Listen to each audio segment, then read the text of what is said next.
So one of the complications of meningitis is hydrocephalus. So the hydrocephalus is due to, we just saw, one is because of the impaired absorption and the arachnoid villi. There can be an adhesions or the adhesive thickening of the arachnoid villi that will prevent the absorption of CSF. So that is one possibility which is happening most commonly.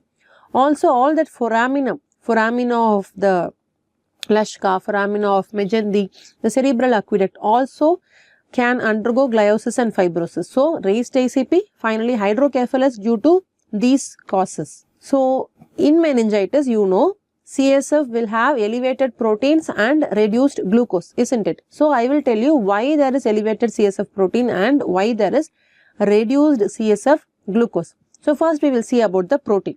So the protein elevation is due to, because it is an inflammation which is going on, right? So there is an increased capillary permeability or an increased blood-brain barrier permeability. This blood-brain barrier is breached.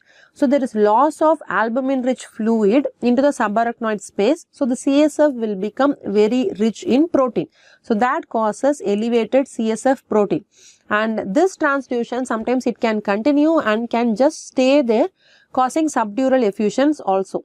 There is CSF glucose is reduced in meningitis. That is because the transporters are ineffective. In meningitis, in the cerebral tissue, what happens? The glucose transporters become ineffective. So because of the altered glucose transports, there is hypoglycorrhea, elevated CSF protein. These are the two important reasons behind it.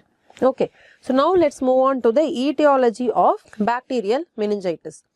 So the neonatal meningitis, I am not going to talk here, it is covered in the neonatology chapter. So we will just discuss the organisms alone. So in the neonate, in the early onset neonatal period, it is mostly gram-negative, Escherichia coli, Klebsiella, Streptococcus, Listeria, etc. Late onset neonatal meningitis, apart from this E. coli, Staph aureus and Salmonella are also possible. So between the first 1 to 3 months, predominantly it is gram-negative organisms. Beyond this 3 months, you see, now what I told in the first slide, what is the most common organism? Streptococcus pneumoniae. So this becomes the most common organism beyond this 3 months mark. Up to this, we have all mentioned about the gram-negative organisms only. Okay, you got that?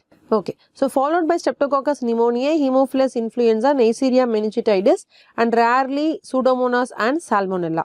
Beyond 5 years also Streptococcus pneumoniae still becomes the most common organism and Neisseria meningitidis. Here Haemophilus influenza will not come beyond 5 years of age.